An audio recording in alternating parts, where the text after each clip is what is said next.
Assalamualaikum warahmatullahi wabarakatuh. Terima kasih sidang hadirin yang masih lagi bersama dengan channel seadanya. Pada sidang pada pagi ni, aku tanah Melayu, tanah aku. Proklamasi dan deklarasi yang sedang berlega di tanah air Bonda Pertiwi. Kenapa sidang pada pagi ini tanah Melayu minda manusia pertama? Kenapa bila kita melihat gugusan ataupun gagasan perkataan yang ada tertera di hadapan mata kita ini, tanah aku, tanah Melayu, bahasa Melayu, bila merujuk kepada tanah aku tadi tu, perkataan aku dan juga proklamasi orang Melayu, lantas pastinya ia terkait dengan yang dikatakan bahasa-bahasa ketuhanan orang Melayu. Tamadun Melayu, sebuah legasi zaman berzaman. Orang Melayu bukanlah penyembah berhala. Kitalah bukanlah orang yang membina patung dan berhala untuk dipuja atau disembah. Kita mengenali keadaan dan juga ketuhanan yang original. Tapi tang mana dan kenapa sekarang timbul isu tanah aku? Tanah aku yang bagaimana? Tanah aku yang masih terpalit dengan hawa nafsu dan memisahkan daripada cerita ketuhanan yang asal. Atau minda Melayu dan jiwa sebuah tanah aku yang bagaimana? Lantas, kita merujuk kepada A Hebrew Deluge Story in Cuneiform and Other Epic Fragment in the Pierpont Morgan Library 1922. Di dalam membicarakan alam Melayu, ilmu Malaya, samudera, alam air dan berbagai kosmologi termasuk agama-agama di muka bumi yang mempunyai hubungan cerita-cerita dengan kisah-kisah yang pernah ada di dalam apa yang terpahat di batu yang ada dalam bentuk kuniform hieroglifik. Cerita lama diulang tayang, kemudiannya ada setengah telah menjadi kitab kepada setengah bangsa dan aliran di muka bumi. Tapi yang manakah sebenarnya cerita ketuhanan? Pastinya cerita ketuhanan itu adalah alam yang meliputi segalanya, alam beralam. Ianya tidaklah boleh diletakkan hanya pada batu bata atau barang yang zahir. Lantas, ada apa dengan Melayu? Ada apa? Jadi kalau kita merujuk depan ni, muncul legend ada apa? Yang muncul di dalam fragmen tablet ataupun sisa tulisan ataupun tablet ni batu 4 segi lah, daripada tanah liat ke, daripada batu ke. Perkataan tablet ni 4 segi, ada tulisan hieroglifik ataupun perlambangan yang mana ditemui di dalam Perpustakaan Ashurbanipal bertarikh 668 atau 700 tahun sebelum Isa lahir, before Christ. Jadi apa cerita ada apa ni? Ada apa ni bahasa siapa? Dan kenapa perkataan ada apa itu masih kekal di dalam bahasa Melayu? Kita pergi pada muka surat 38 dia. Ada apa? A semi-divine seer who was priest of the temple of Ea in Eridu. Jadi cerita Anunnaki, Sumerian, teks-teks kuno yang menjadi teras ataupun tamadun dan kitab-kitab Hebrew atau kitab-kitab yang membentuk agama Samawi, sehinggalah cerita itu muncul kembali di dalam kitabullah Al-Quranul Karim. Nama kena, cerita kena, framework kena, SOP kena, tapi ada yang berkalih lah. Ada yang berubah-ubah daripada bentuk pentafsiran, pembacaan dan kefahaman mereka yang menceritakan cerita yang langka. Lantas ada apa? Ada apa Melayu? Ada orang kata ada apa ni juga adalah sosok, satu sosok yang menggelar namanya sebagai ada apa. Jadi sampai hari ini kita orang Melayu faham ada atau apa dia. Wujud dalam bentuk yang bagaimana. Apa itu? Apa itu? Ayah ke, apa ke, apak ke, tapak ke. Inilah kosmologi warisan bangsa kita. Kodeks, cosmological viewpoint ataupun the mindset of the Malay. Tidak semudah yang ibarat benda picisan atau barang yang tidak ada nilai. Ada apa? Ada, kita faham. Apa kita faham? Kenapa manusia tertua dinasti raja yang merupakan teras kepada agama-agama Samawi atau agama yang dikatakan berangkai daripada langit? Cuba kita tenang-tenangkan jiwa dan raga kita. Ada apa? Ada, kita faham. Tapi faham lagu mana? Apa tu apa dia? Pa itu apa? A itu apa? At tu apa dia? Nampak 1, 2, 3, 4, 5 patah, 5 huruf, 5 gelombang bunyi yang disambung menjadi ada apa, yang merupakan satu persoalan. Andai persoalan tu kita jumpa jawapan dia, maka muka bumi ni aman dah, dia tenang lah. Dalam ada apa, ada tabut, ada kunci, ada jalan, ada matematik, ada aritmetik, ada lingua franca. Jadi isu ada apa ini terpalit dengan kerajaan Sumerian kuno, atau yang dikatakan Anunnaki, atau dikatakan the ancient alien, yang masih terpahat dalam batu dan kini hancur berantakan usai perang Iraq, dahulunya perang Iran dan Iraq. Tapak yang dikatakan Mesopotamia lama atau tamadun yang lama, yang menceritakan raja-raja yang hidup ratusan ribu tahun. Ada orang kata Dewata Raya. Dan ada juga yang mengatakan mereka inilah tapak Adam ataupun yang merupakan yang menciptakan manusia itu. Cerita penciptaan manusia. Lantas, di dalam berbagai cerita tadi, wujudlah cerita yang dikatakan bertanduk. Ada kata Viking, ada kata Alexander the Great, ada kata di antara dua bukit, ada kata between two horn, di antara dua tanduk. Maka nama mereka, bahasa Sumer tadi, bahasa Sumur, sabda, kalau kita buat cross reference, ianya akan merujuk kepada pentas Sunda, iaitu tanah air wilayah Melayu kita, yang kemudiannya terpecah di dalam titian sejarah, zahir di sana atau kembali ke sini, atau daripada sini ke sana. Maka kita baca apa tu Mesopotamia. Nama dia pun pelik. Meso lembah, Pota lakaran, Mia Tamia taman, ia. Sebab ia tadi ada, kalau kita dengar saya sebut tadi, ada ia, ada eso, ada esa tadi. Jadi bahasa-bahasa terdahulu telah dimigrasikan, menyebabkan warisan ataupun anak cucu kini tak faham bahasa.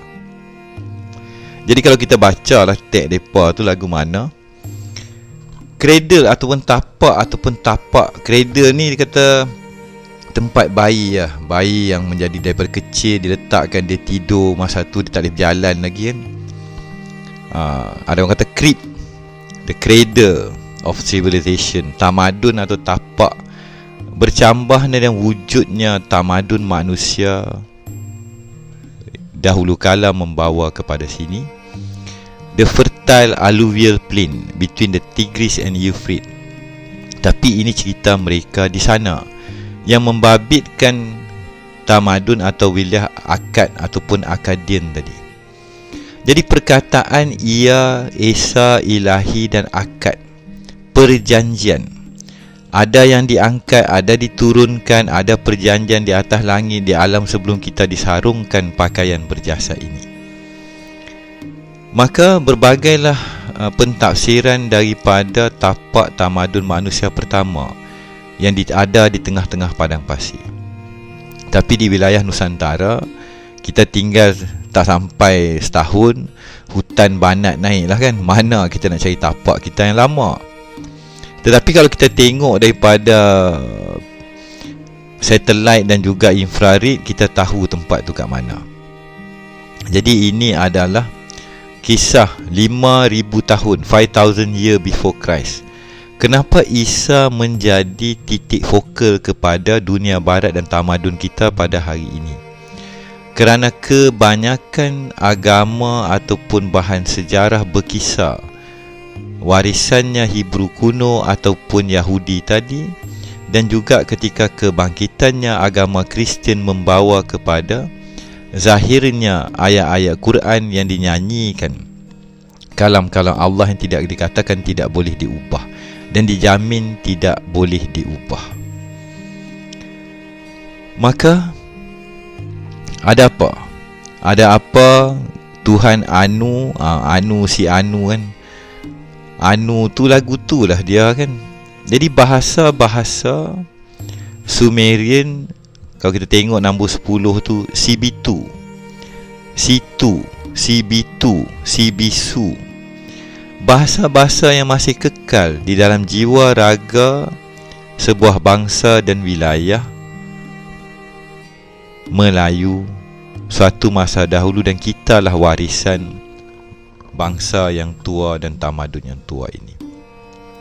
Tetapi pada hari ini kita terpecah di antara sejarah yang dilakarkan oleh mereka yang benang. Lantas Sumero-Babylonian origin of the legend of Adam, mitos wujudnya nama Adam. Di dalam konsep ada apa? Ada manusia, ada mim, ada masa. Nampak? Adam tambah asa jadi ada masa. Keesaan tetap menjadi titik tolak di dalam lingua franca, jiwa dan bahasa, polariti dan kosmologi orang-orang Melayu.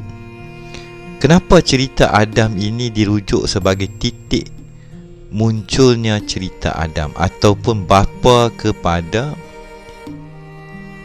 warisan kisah manusia yang pertama? Kita baca The Sumerian Legend of Adapa yang kekal preserve di dalam teks Babylonian yang tertulis terpahat di dalam batu, sama ada bentuk batu ataupun tanah liat in clay yang telah dikeraskan.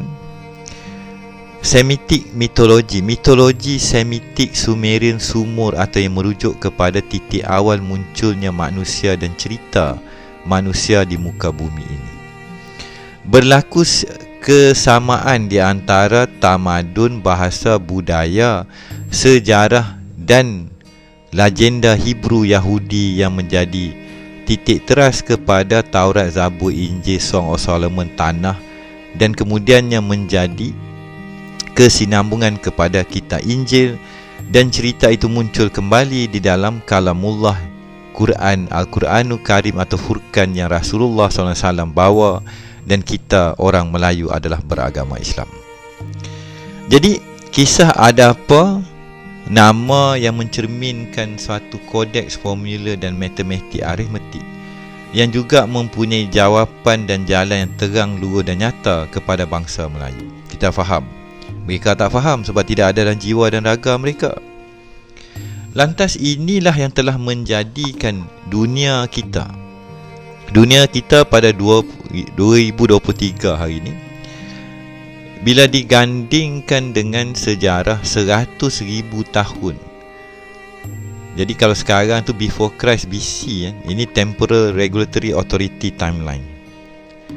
Kalau kita lihat 100,000 BC campur 2023 sekarang, maksud dia 2023 tahun. Perkataan Teloi muncul, Nagomo, Naga muncul, Nago muncul, dan berbagai pentafsiran dan penterjemahan teks-teks kuno yang kalau kita garap semua, titik tolak dan pangkal dia adalah merujuk kepada dunia orang Melayu. Lantas tanah aku tu merujuk pada siapa? Ketuhanannya Esa yang telah terjadi dan telah terbuka di dalam konteks proklamasi orang Melayu secara terang dan nyata telah ada di hadapan mata kita pada hari ini. Tetapi proklamasi orang Melayu tidaklah semudah seperti yang dihadapkan oleh mantan Perdana Menteri Tun Mahathir Mohamad. Kita tidaklah boleh takrifkan, mendefinasikan orang Melayu semudah itu. Dia bukan barang yang mudah. Kalau kita baca dua muka surat ni 300-400 ribu pages dalam bahasa Inggeris, untuk kita korelatekan cerita ada apa Anunnaki, Anu, Sumer, lepas tu cerita Bonda, Enki, Erida, the lady of the lake, semuanya itu berangkai dengan suatu kisah tamadun manusia yang mereka akhirnya tidak faham dan terpalit dengan dunia materialistik semata-mata. Tetapi dunia Melayu kita jauh melewati sekalian lapisan alam beralam dan jagat raya. Jadi adapa ini sebenarnya bagi saya bukanlah nama orang itu secara peribadi. Namanya dikekalkan menjadi persoalan, menjadi jawapan, menjadi jalan yang terbuka tanpa sebarang tabir kepada anak-anak bangsa orang Melayu untuk mengenal dan kembali ke jalan atau kampung halaman dia. Jadi kisah ada apa ni saya sedang alih bahasa kembali supaya dikembalikan kefahaman ini kepada orang-orang kita dan anak-anak cucu warisan kita. Tetapi saya tetaplah seorang lelaki yang ada kekangan masa dan hanya ada 2 tangan, 5 jari belah kiri, 5 jari belah kanan. Masa saya amat terhad. Lantas di akhir sidang video ini saya beranggapan sudah sampai masanya tabung warisan Pertubuhan Adiwira Indrayani saya buka kepada penyumbang dan juga keahlian yang tempoh hari digodam dihancurkan oleh musuh orang Melayu, sehingga hancur berantakan lebih 2000 video saya, yang mana hanya sebahagian masih kekal di dalam pegangan dan juga hard drive saya.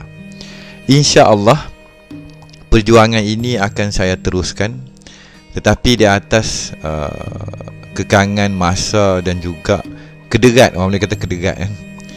Maka insya-Allah di akhir video ini ataupun di awal video yang akan datang ini, keahlian Pertubuhan Adiwira akan saya susun kembali dan sumbangan bagi kita membayar allowance kepada beberapa orang anak bangsa kita untuk kita mula kembali mengalih bahasakan, mengkaji dan membuka seadanya kajian demi kajian dan teks-teks kuno ini. Pada lapisan pertama, apa yang mereka cerita. Pada lapisan keduanya, apa yang kita garap dan kita boleh sambung, connecting the dot, yang merujuk dan akhirnya membawa semua cerita terdahulu kembali kepada gelanggang warisan Melayu, tanah aku, tanah Bonda Pertiwi, tanah Ayahanda Pertiwi.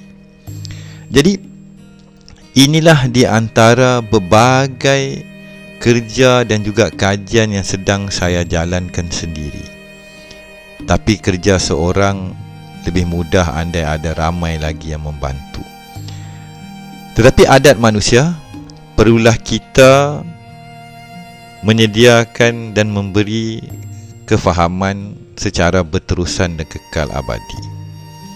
Lantas insya-Allah andai sidang pendengar dan penyokong dan pejuang Melayu yang lain dapat secara telus kembali duduk bersama dan mengeluarkan kembali permata-permata warisan bangsa dan filter atau menyaring dan memurnikan kembali konsep yang telah mereka salah tafsir, salah pandang, salah baca, supaya ianya menjadi sebuah kebangkitan dan mengembalikan maruah dan jati diri kefahaman anak-anak bangsa kepada nilai warisan mereka yang sebenar, yang amat tua, purba dan langka, melewati dan lebih tua daripada Kedah tua ataupun mana-mana wilayah dan kerajaan di muka bumi.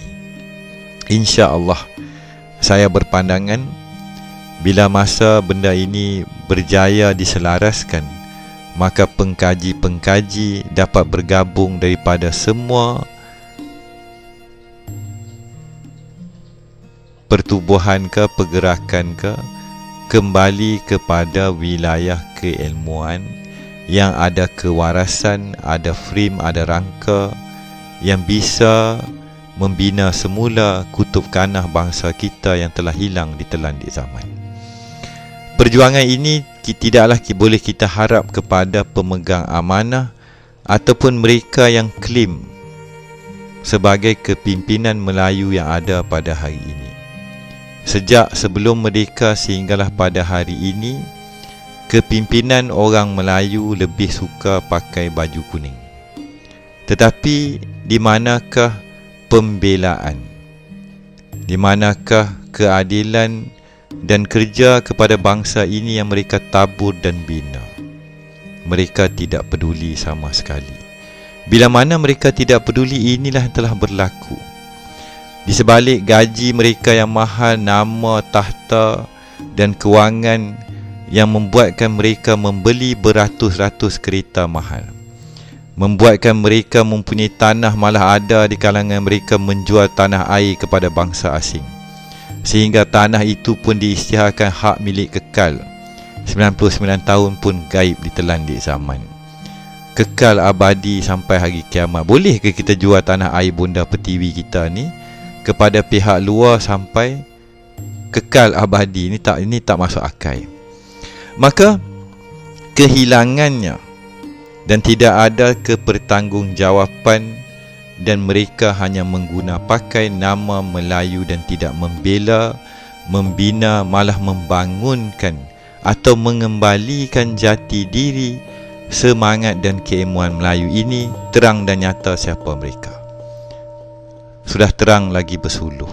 Tetapi bagi anak-anak bangsa dan juga orang-orang Melayu yang masih tak faham bahasa, yang masih lagi hendak menegakkan benang yang basah, mereka pastinya tetap akan berpihak dan berpegang kepada penguasa-penguasa lama. Mereka lupa akan tanggungjawab pada si kecil dan anak-anak bangsa. Apatah lagi membela dan mempertahankan tanah air Bonda Pertiwi. Bagi yang faham, fahamlah apa dan siapa saya tuding jari tadi. Kita bergelut daripada segi politik, kita bergelut daripada berbagai segi di akhir zaman. Jadi insya-Allah kita akan bertemu kembali di dalam babak berikutnya. Sama-samalah kita meluangkan masa. Derma ni bukan untuk saya makan duit ni. Saya punya hajat, insya-Allah saya akan bentangkan bajet.